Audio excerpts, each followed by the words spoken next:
This channel does not promote any violent, harmful, or illegal activities. All content provided by this channel is meant for an educational purpose only. আর এবার নজর রাখতে হচ্ছে দিল্লির দিকে। NEET প্রশ্নফাঁস কাণ্ডে আজও উত্তাল দিল্লির রাজনীতি। শিক্ষামন্ত্রীর ইস্তফার দাবিতে ঝড় উঠেছে সংসদে। সংসদ চত্বরে বিক্ষোভে বিরোধী সাংসদরা। কালো পোশাক পরে প্রতিবাদ। কংগ্রেসকে পাল্টা চাপে ফেলার কৌশল নিচ্ছে বিজেপি। গতকাল প্রধানমন্ত্রীর বাসভবনের সামনে রাহুলদের ধর্ণা, আর আজ দেশজুড়ে কংগ্রেস দপ্তরের সামনে বিক্ষোভ দেখাবে বিজেপি। অন্যদিকে রণকৌশল সাজাচ্ছে বিরোধী শিবিরও। কংগ্রেস সভাপতি মল্লিকার্জুন খার্গের বাসভবনে বৈঠকে ইন্ডিয়া জোট। সংসদে কালো পোশাক পরে প্রতিবাদে বিরোধীরা।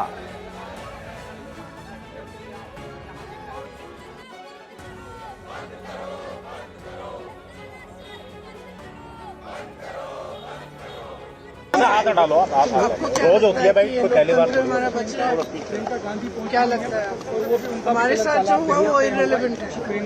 हम स्टूडेंट्स के साथ हैं, उनकी आवाज स्टूडेंट्स के साथ जो हुआ आप ही बताइए सही है कि गलत है। बच्चे हैं सारे प्रोटेस्ट कर रहे हैं, कोई ऐसे प्रोटेस्ट नहीं है, जेन्युइन इशू है, जेन्युइन प्रॉब्लम है। सारे इस देश के सारे माँ बाप जानते हैं, इस देश के सारे स्टूडेंट्स जानते हैं, इस देश के सारे टीचर्स भी जानते हैं, सब जानते हैं।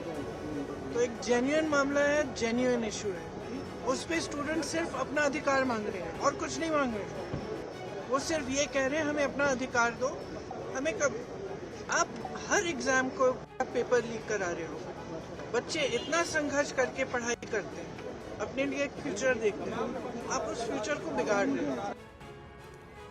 এদিকে ছাত্র বিক্ষোভে রাহুল গান্ধীর ভূমিকার কড়া নিন্দা বিজেপির। পড়ুয়াদের নিয়ে রাজনীতি করছেন রাহুল, নিজের অবস্থান থেকে সরে গেছেন বিরোধী দলনেতা। আপনার ঔদ্ধত্যে কি দেশ চলবে?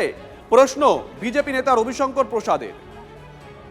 मंत्री जितेंद्र सिंह गए थे, गृह सचिव गए थे, वो कहे ठीक है नीट पर बहस हो तो हम तैयार हैं।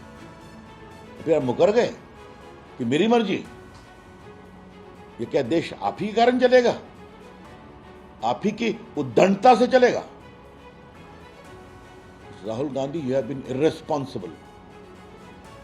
आई condemn your entire conduct yesterday. बाद में मजबूरन पुलिस को कार्रवाई करनी पड़ी, जो सुरक्षा के लिए जरूरी था, शांति के लिए जरूरी था। हर बार ऐसा होता है। जब किसान आंदोलन में थे, आप उनको खालिस्तान कहा, उनको टीयर गैस किया, उनके साथ बातचीत नहीं की। जब वुमेन रेसलर्स प्रोटेस्ट कर रहे थे, आप उनके साथ बातचीत नहीं की, आप उनको घसीट के ले गए। तो आप कहते हैं आप 56 इंच की छाती है आपकी और लाल आंख है मोदी सरकार की। किस तरह की सरकार है? आप डरते क्यों हैं? इस वक्त जो मुद्दा सारे पार्टी चाहते हैं, नीट एग्जाम पेपर लीक को, यही मुद्दा सबसे पहले चर्चा हो, हम ये चाहते हैं। इसलिए अभी समय विलंब नहीं करके जो ऑफर किया है सरकार ने, स्पीकर महोदय के साथ बैठ करके तिथि, समय और नियम तय करे और बहस जितना जल्दी हो सके शुरू करना चाहिए। बाकी जो भी विपक्ष को कहना है वो चर्चा के दौरान अपना बात रख सकते हैं। लंबा चर्चा होगी तो अपने चर्चा के समय में हर मेंबर को जो भी बात रखना है रखने का अधिकार है। देखिए, जो अपोजिशन पार्टी बोलना चाहते हैं वो तो बोलना ही है चर्चा के दौरान, हम मना नहीं कर सकते हैं। लेकिन चर्चा को रोकने के लिए आप अगर कंडीशन डालेंगे तो इसका मतलब आप चर्चा नहीं चाहते हैं।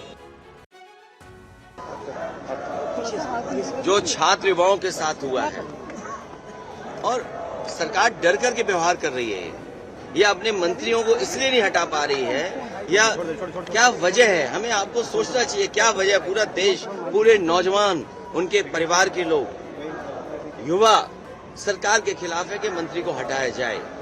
लेकिन क्या दबाव है सरकार के ऊपर कि वो मंत्री को नहीं हटा पा रहे? कहीं ऐसा तो नहीं कि मंत्री के पास वो छुपे राज हों? अगर दबाव बने, कहीं ऐसा दबाव बने और अपनी जान बचाने के लिए कहीं वो राज न खुल जाए, कई कारण ये तो नहीं है? आखिर हम मंत्री को हटाने में क्या जाता है सरकार का? चाहे ममता बनर्जी हो, चाहे राहुल गांधी हो, ये लोग लोकतांत्रिक नहीं हैं। ये लोग अर्बन नक्सल बनते जा रहे हैं और ये अर्बन नक्सल के कारण ही मीडिया पर जिस ढंग से प्रहार हुआ, ये बच्चों के कंधे पर रख करके राजनीति करना चाहते हैं। विदेशों से आते हैं, देश के अंदर अपने राज्य में चुनाव हारते हैं, जनता भगाती है, तो ये मीडिया पर गुस्सा उतारेंगे और ये लोकतंत्र का चीरहरण करेंगे। पुलिस वालों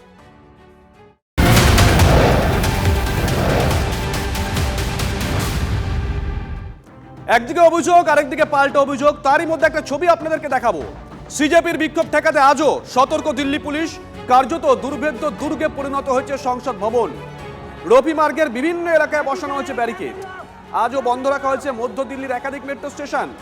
আজও যন্তর মন্তরে জড়ো হয়েছেন পড়ুয়া, জড়ো হয়েছেন সাধারণ মানুষ। শিক্ষামন্ত্রী ধর্মেন্দ্র প্রধানের ইস্তফা সহ একগুচ্ছ দাবিতে আজও বিক্ষোভের পরিকল্পনা ককরোচ পার্টি।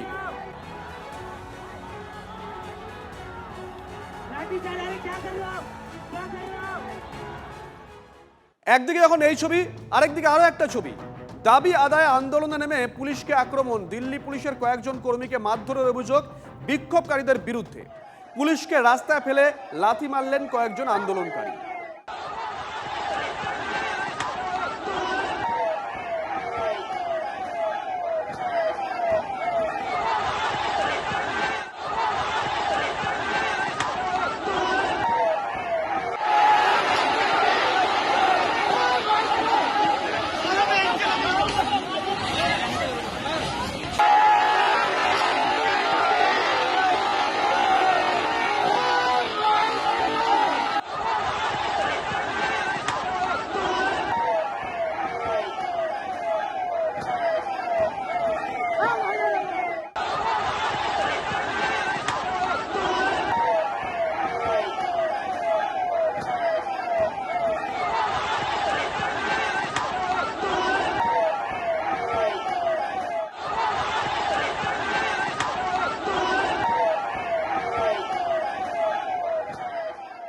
সোনাম ওয়াংচুককে দেখতে হাসপাতালে গেলেন দুই কেন্দ্রীয় মন্ত্রী।